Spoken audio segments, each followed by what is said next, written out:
Hermanos de la Iglesia Bíblica Bautista en Batán, es un gusto y un placer saludarles, aunque sea por este medio. Pero damos gracias a Dios porque por este medio, pues podemos tener contacto y relación y compañerismo. Y además, pues sentir la bendición de predicar en su iglesia. Una iglesia que desde hace un tiempo está en mi corazón, de verdad. Y se los digo a ustedes muy francamente, muy sinceramente, Dios conoce mi corazón. Y cuando su pastor, Don Kenneth, llegó a pastorear en Batán, automáticamente mi corazón también estaba en Batán. Que Dios le bendiga, hermanos.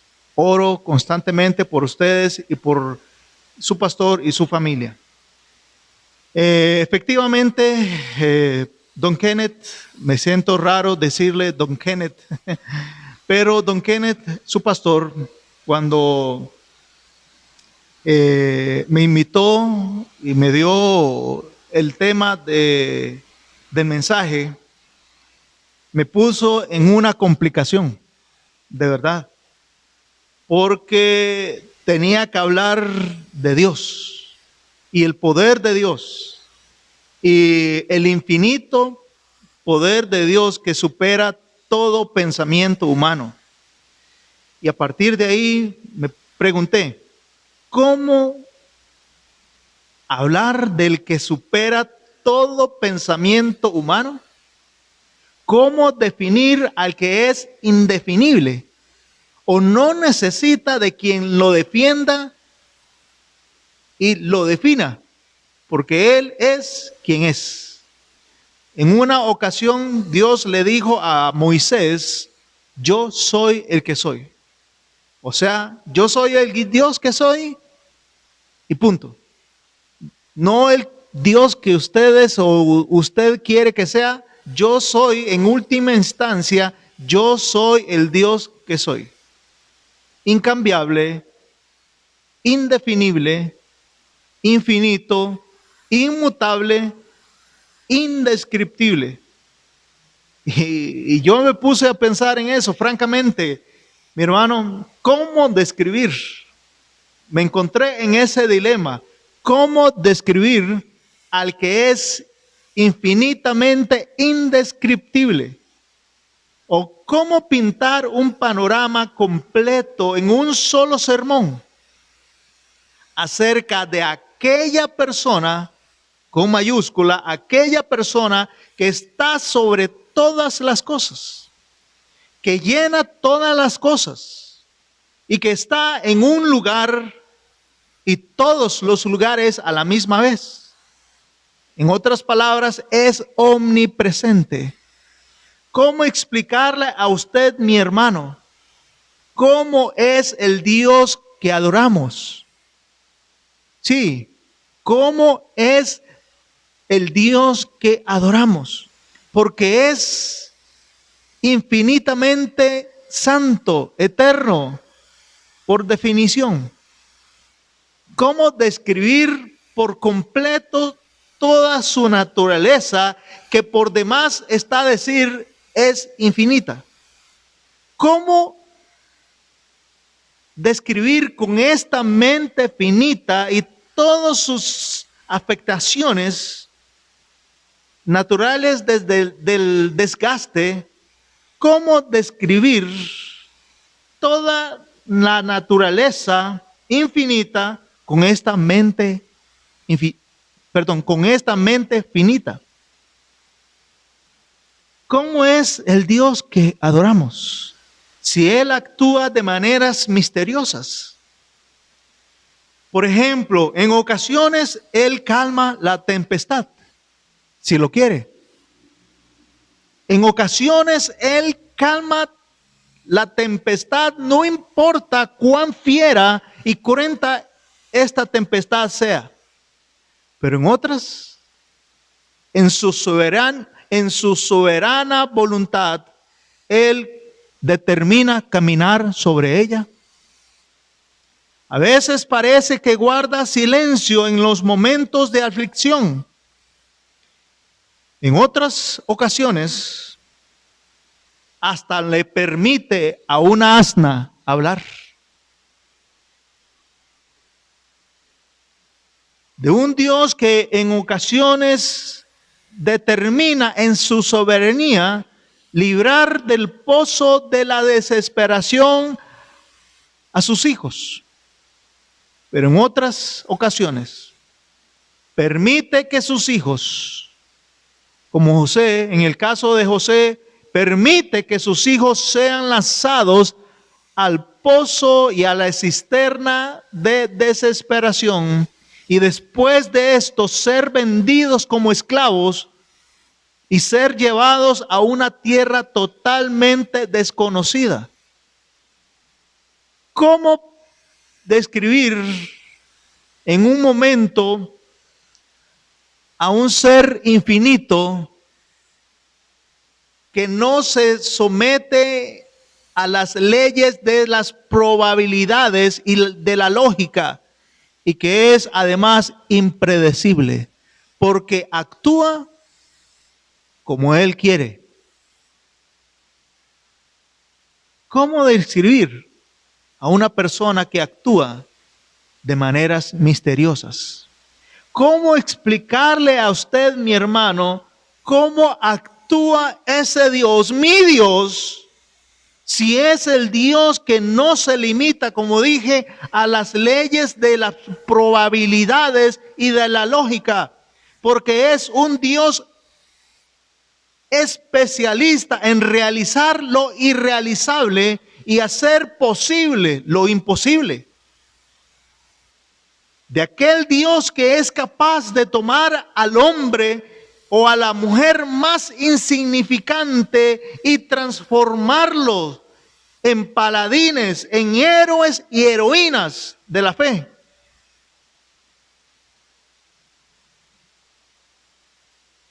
Es un Dios especialista en transformar para sus propósitos los seres más viles y despreciados de la sociedad y transformarlos en los seres más útiles en medio de la sociedad. De un Dios que es capaz, sí, de un Dios que es capaz de usar las peores desgracias en la vida. Sí, las peores desgracias en la vida de una persona y convertirlas y tornarlas en las mejores y mayores fuentes de bendiciones.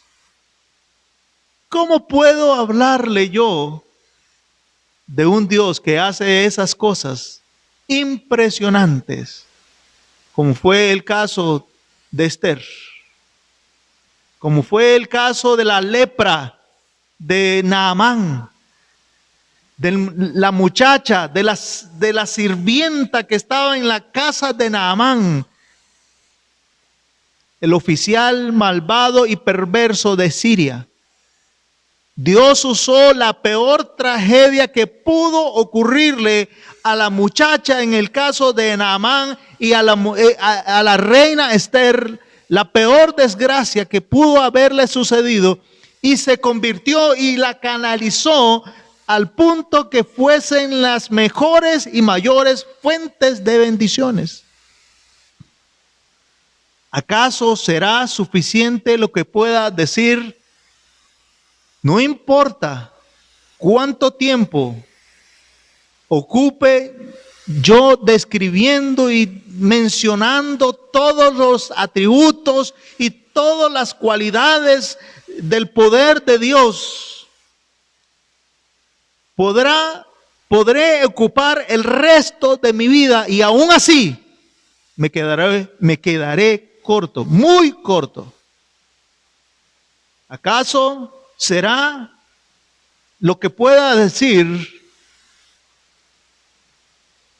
¿Acaso será algo que siquiera se acerque a lo que Él es en realidad? Al reflexionar en todo esto,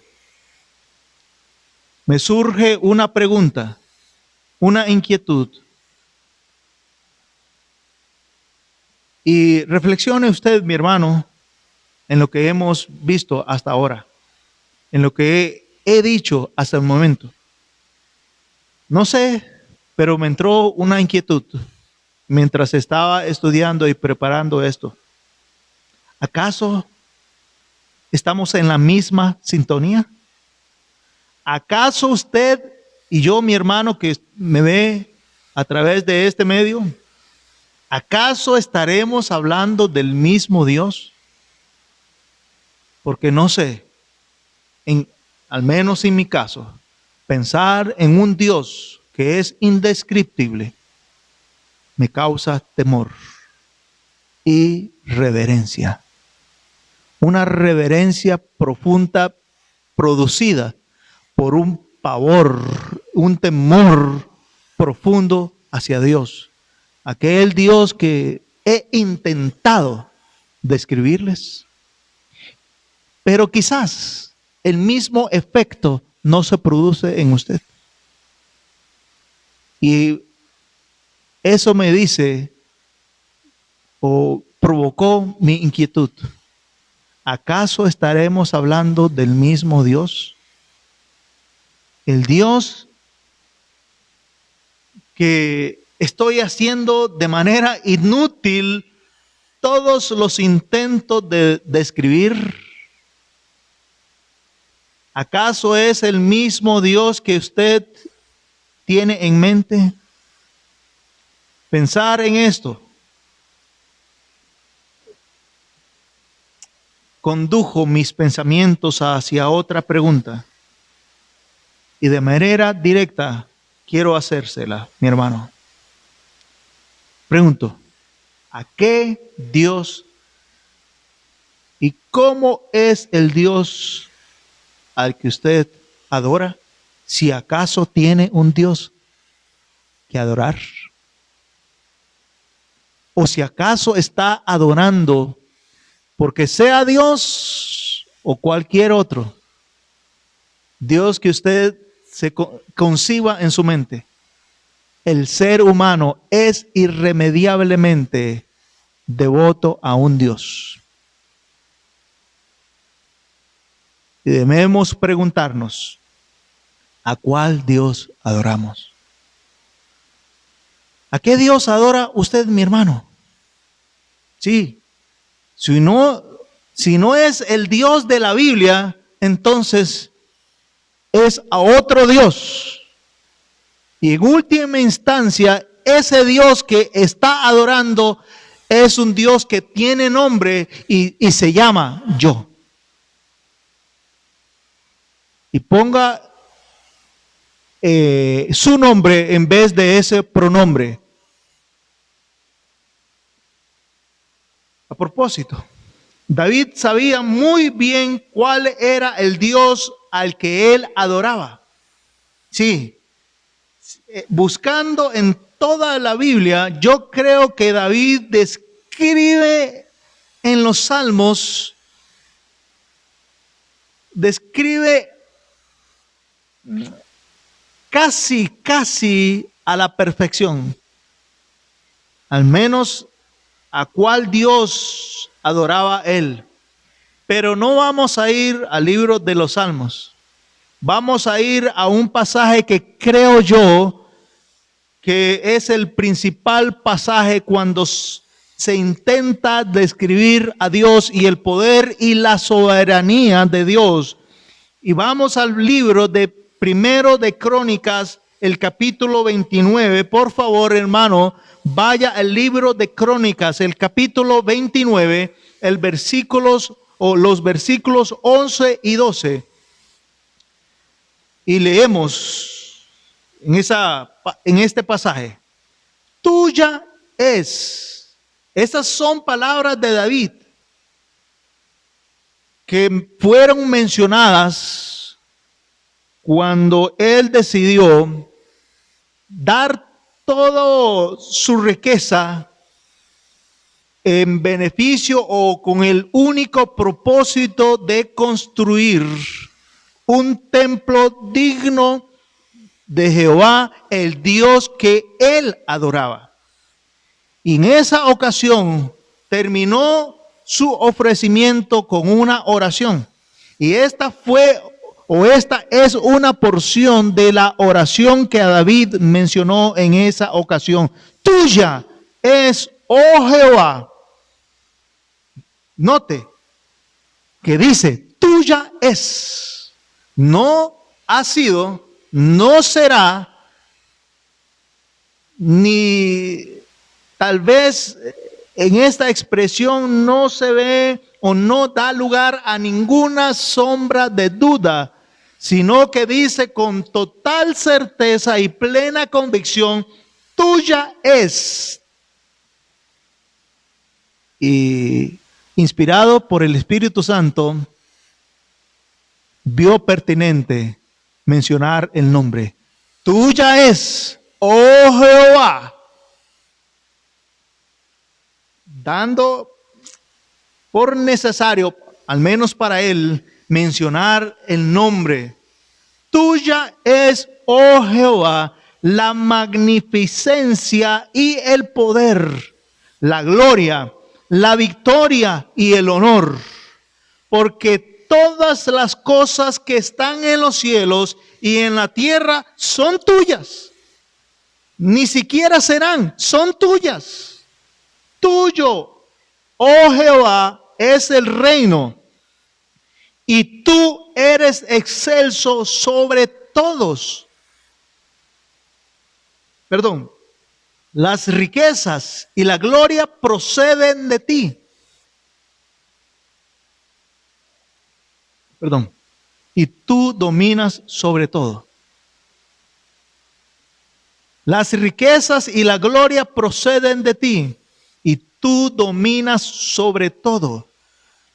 En tu mano está la fuerza y el poder. Y en tu mano el hacer grande y el dar poder a todos. Impresionante la manera en que intentó David, inspirado por el Espíritu Santo, describir al Dios que él adoraba. Tuya es, oh Jehová. Lo repito porque creo que todo creyente debe, al menos si quiere enfocar su adoración al Dios de la Biblia, todo creyente debe, de manera obligatoria, valga la redundancia, memorizar y tratar de vivir personificando estos versículos. Tuya es, oh Jehová, la magnificencia y el poder, la gloria, la victoria y el honor, porque todas las cosas que están en los cielos, en la tierra, son tuyas. Tuyo, oh Jehová, es el reino, y tú eres excelso sobre todos. Las riquezas y la gloria proceden de ti, y tú dominas sobre todo. En tu mano está la fuerza y el poder, y en tu mano el hacer grande y el dar poder a todos. Claramente, para David, el Dios que adoraba Jehová era un Dios personal. Y no tenemos el chance de leerlo, a menos todos los versículos que merecen ser leídos bajo este punto. David claramente pensaba y adoraba a un Dios personal, un Dios que estaba cerca a pesar de ser trascendente, un Dios que estaba cercano a él, a sus necesidades, a sus complicaciones, a sus situaciones. El Salmo 18, todo el Salmo, y el Salmo 23 todo el Salmo están escritos en primera persona.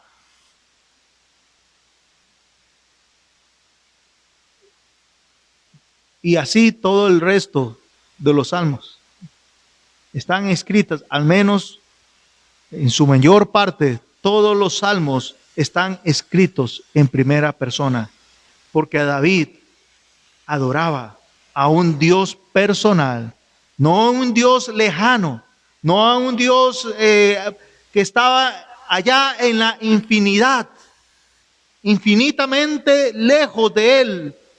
No, a un Dios personal que podía tener una relación íntima con él. Por favor, en su casa, y si usted anota, pues anote estos versículos o estos pasajes, haciendo referencia estos pasajes a un Dios personal. Salmo 18, Salmo 23, Salmo 5:2 y Salmo 25:5. Todos estos salmos hablan de una relación íntima, de un Dios con el cual se puede tener una relación personal. Salmo 18, Salmo 23, Salmo 5:2 y Salmo 25:5. David también con esta declaración dio a entender que Dios, al Dios que adoraba, era el Dios de su salvación, el Dios que estaba con él, el Dios que lo podía rescatar aun cuando estuviera en el pozo de la desesperación, aun cuando se hundiera en el fango, en el barro del desaliento, de la desesperación profunda y la depresión. Era el Dios que podía sacarlo de ese fango, de esa desesperación. Y además, en el Salmo 27:1 dice: Jehová es mi luz y mi salvación. Jehová es la fortaleza de mi vida.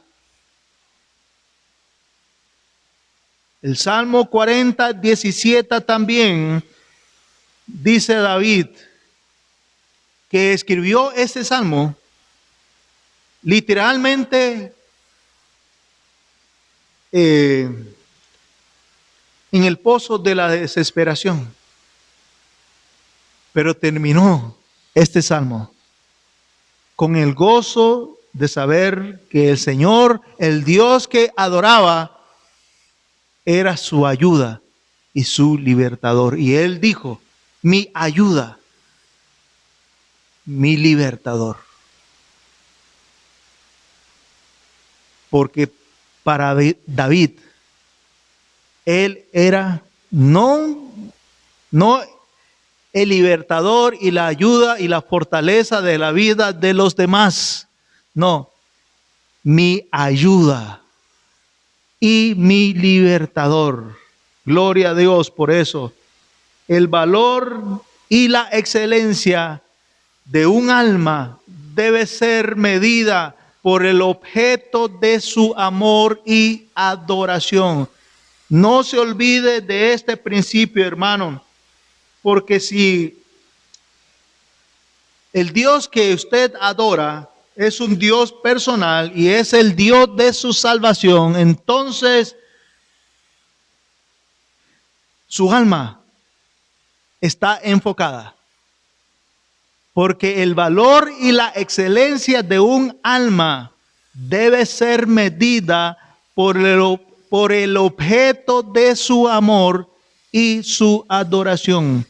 Porque el alma del hombre tiene en sí misma de manera inherente una ferviente e inextinguible sed, pero una sed de adorar y solo adorar a Dios, al único Dios que puede calmar la tempestad, puede calmar también y saciar esa sed del alma y del espíritu.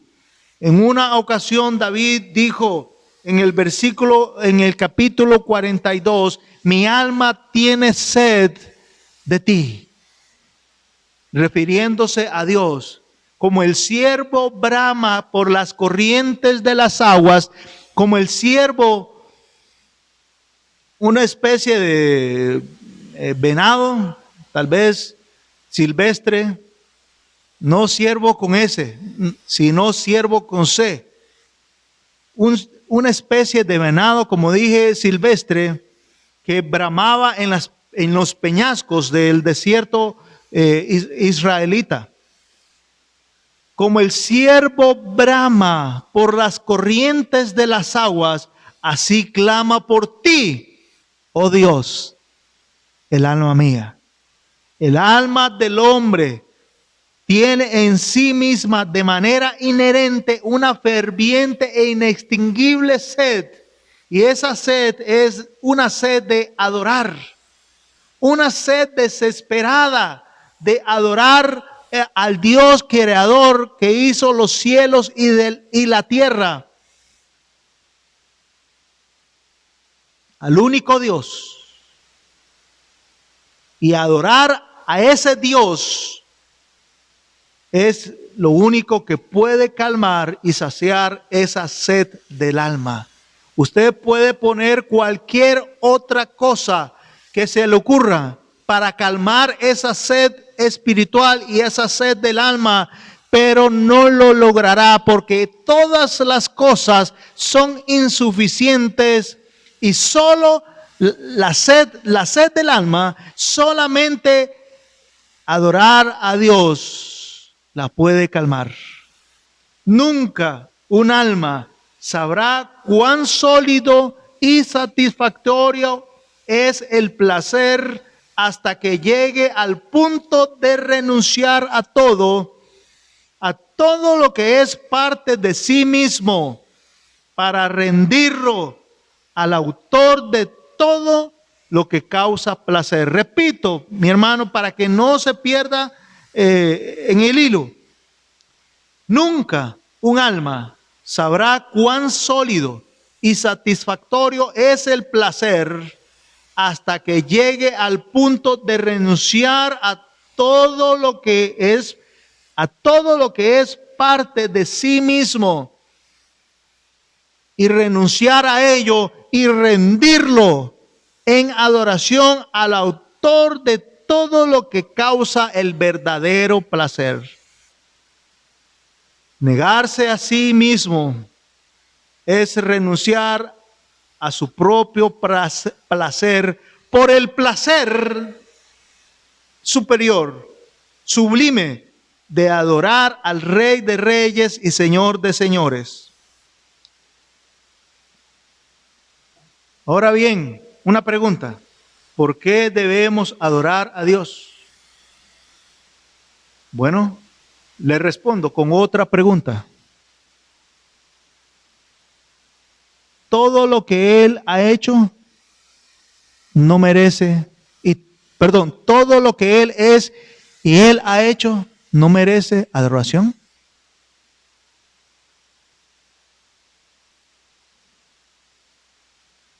Así que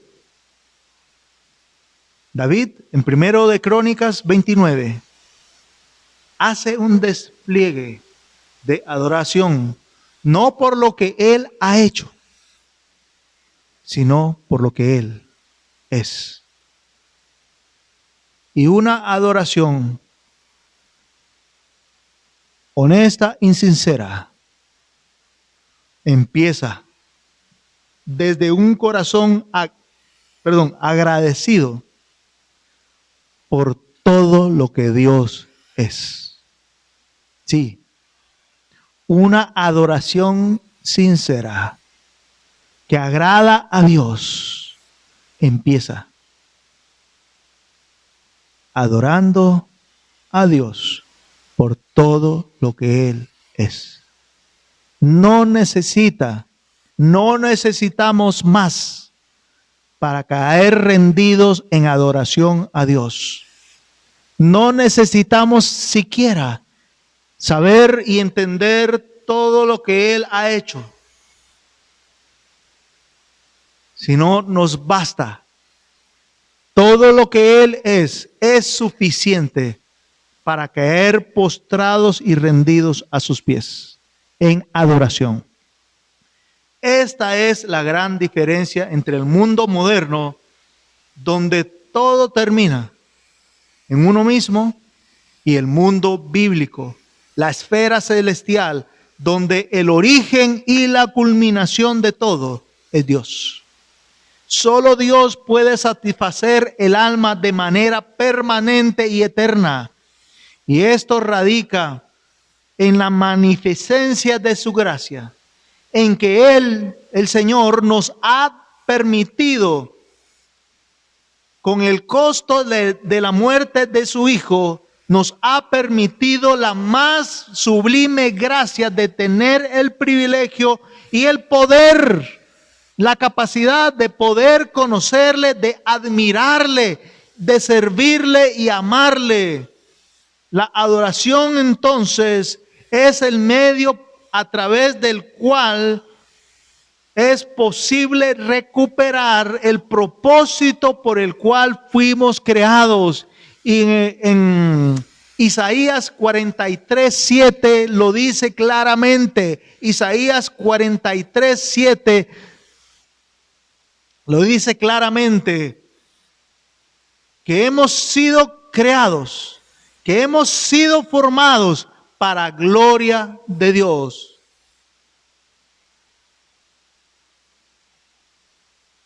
Para únicamente la gloria de Dios.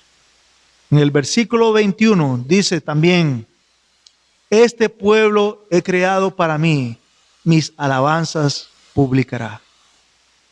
Sí, la adoración es el medio a través del cual es posible recuperar el propósito por el cual fuimos creados. Es decir, la mejor y más efectiva forma de realizar nuestra vida, de llegar a la plena realización de nuestra vida, es adorando a Dios de la manera en la que Él le agrada. No a nuestra conveniencia, no como nosotros creemos que debemos adorar a Dios, no inventándonos cualquier cantidad de métodos y formas de acercarnos a Dios, porque hay solamente una forma de adorar a Dios. Y esa forma está en la Biblia.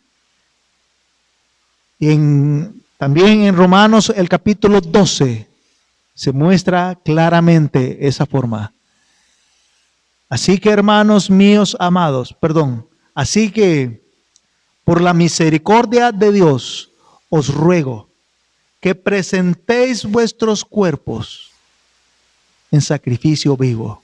La adoración verdadera brota de un corazón agradecido por lo que es Dios y por lo que Él ha hecho también. Pero no funciona diferente.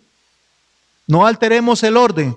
La adoración verdadera brota de un corazón agradecido y conmovido e impresionado por lo que es Dios y totalmente agradecido por lo que Él ha hecho.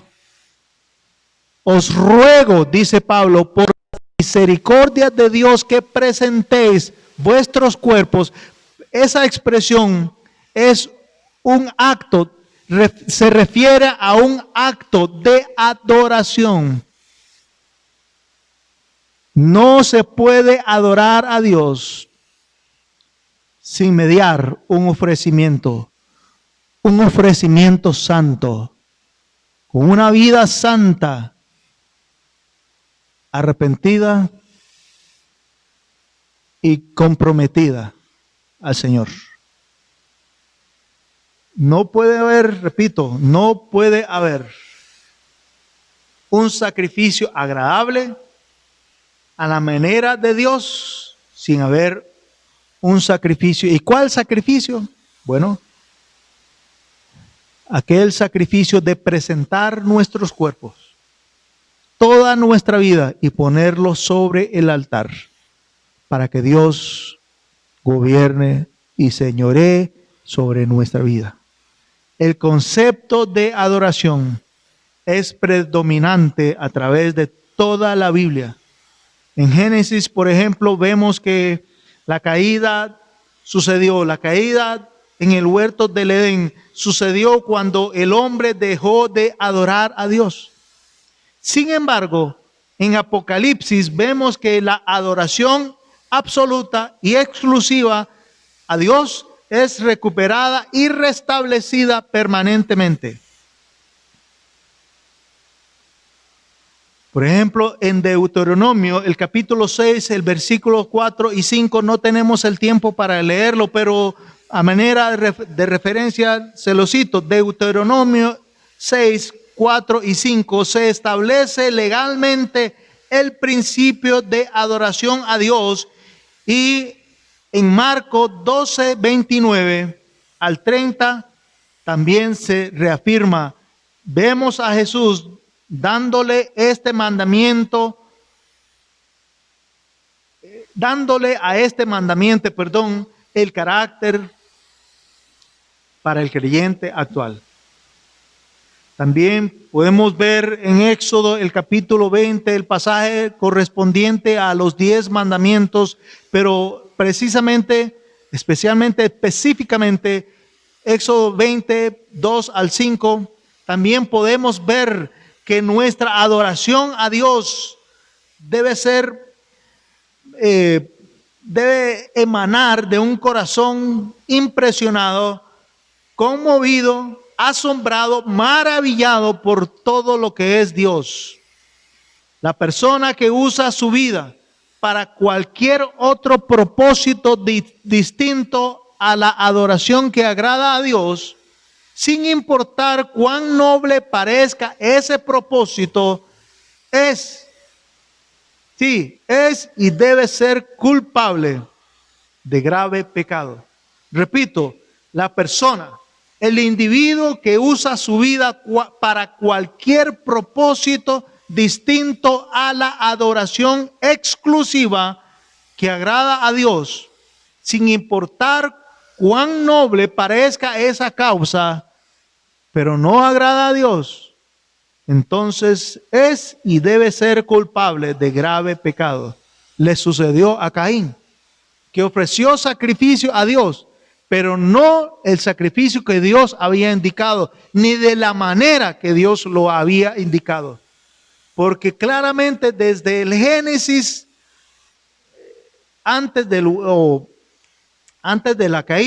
después de la caída, claramente el rescate y la redención se pagó se remitió o se efectuó la remisión de pecado con sacrificio que involucraba sangre de un cordero. Pero Caín ofreció lo mejor del producto de su esfuerzo, algo que Dios no pidió. Aunque sus motivos hayan sido sinceros, Dios vio con agrado la ofrenda de Abel y rechazó la ofrenda de Caín, dando a entender que no importa cuán sincero sea el corazón, el sacrificio a Dios y la adoración a Dios deben ser por los métodos y las formas que Él ha diseñado, no por el que a nosotros se nos ocurra. Porque así Dios lo estableció. Sin remisión, sin derramamiento de sangre, no hay remisión de pecado. La adoración que agrada a Dios entonces empieza con la obediencia absoluta, sin cuestionamientos, sin condicionamientos. Repito, mi hermano, para que esto quede muy claro, la adoración a Dios empieza, la verdadera adoración a Dios, la que le agrada a Dios, empieza con la obediencia absoluta, sin cuestionamientos y sin condicionamientos. Es totalmente y claramente un asunto de obediencia. Cuando mezclamos e intentamos mezclar la adoración a Dios con las ideas que traemos que hemos concebido del mundo con nuestras propias opiniones y pareceres de cómo y en qué forma acercarse a Dios, según el concepto que hemos fabricado en nuestra mente de cómo es Dios y cómo debe actuar Dios, caemos en un ofrecimiento extraño, ajeno, desconocido por Dios y rechazado por Dios. Usar algo extraño, algo que es nuestro, que hemos concebido en nuestra propia mente y según nuestra propia lógica y opinión, usar algo extraño, algo que Dios no ha dicho que usáramos, apartándose así del modelo divino, es gravemente un acto abominable delante de Dios.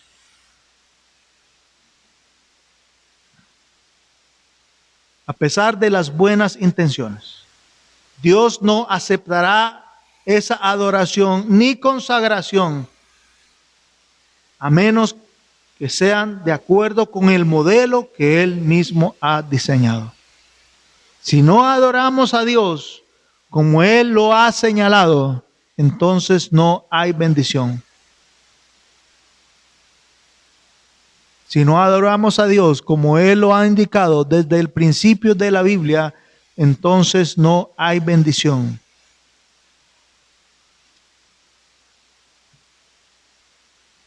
En resumen, hay 4 formas de adoración inaceptables a Dios. Adorar a Dios es, como dice el mismo Jesús, hay que adorarlo en espíritu, pero también en verdad, conforme a la verdad doctrinal de Dios, conforme a lo que Dios ha establecido. Entonces, por eso, a raíz de eso, podemos decir que adorar a dioses falsos, dioses concebidos en nuestra mente, es una forma de adoración inaceptable. También adorar al Dios verdadero, pero de forma errónea, también es una forma de adoración inaceptable, no permitida por Dios. Adorar a dioses falsos, adorar al Dios verdadero, pero no de forma errónea, también adorar al Dios verdadero según el concepto personal, ya lo hemos visto, y adorar al Dios verdadero de forma correcta, pero con una actitud equivocada, con un interés personal y egoísta de por medio,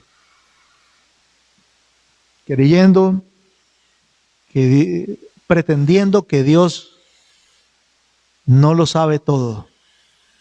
Caemos en una especie de adoración de un fuego extraño, adoración extraña, ajena a Dios. Cuando la adoración es verdadera, como hemos dicho, empieza con la obediencia a Dios, sin condiciones y sin cuestionamientos. Fuimos creados para dar honor y adoración a Dios, hermano. Esta es la esencia y el corazón del que adora a Dios. El que adora a Dios lo demuestra obedeciendo su palabra. Sí. Y al obedecer, demuestra fe en lo que Él dice y en lo que Él es. Sí. Esta es la esencia del corazón que adora a Dios. La obediencia. Sí. La obediencia. Ya que entiende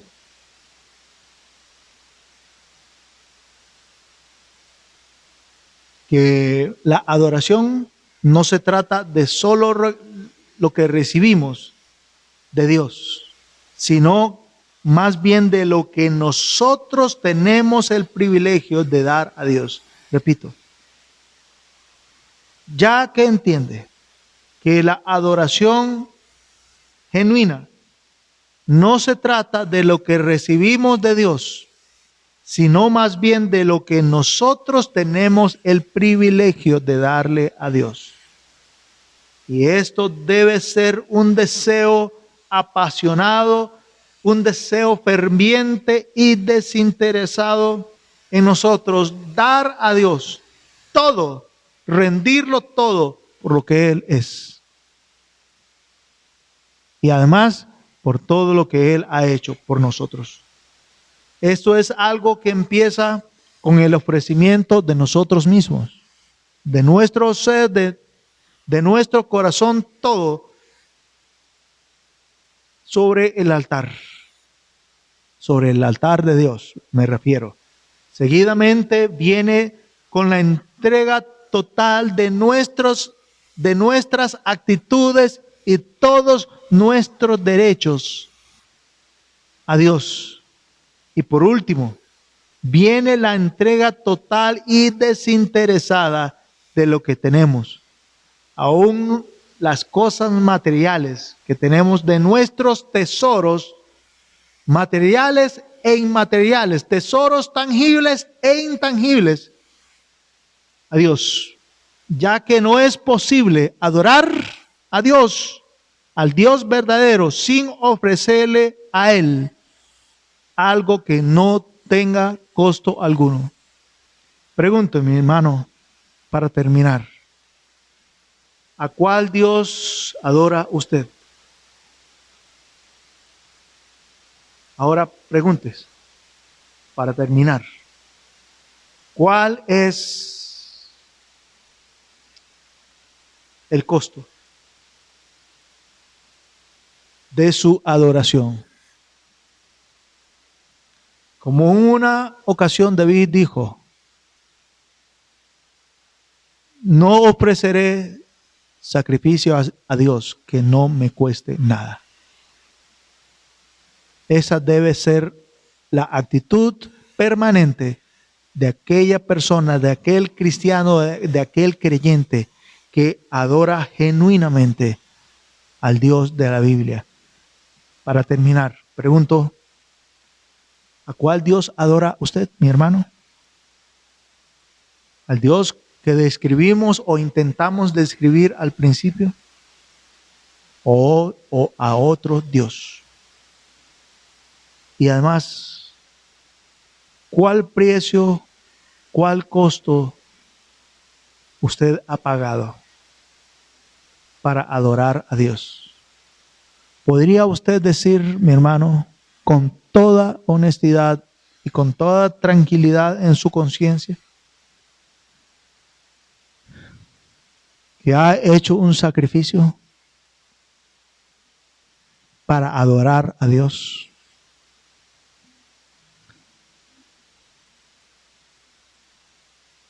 Mientras usted piensa en eso, tal vez voy a dejar ese momento de invitación en el pastor Don Kenneth para que él, pues, de forma conveniente, según su parecer, termine este tiempo de reflexión e invitación. Incline su cabeza, por favor.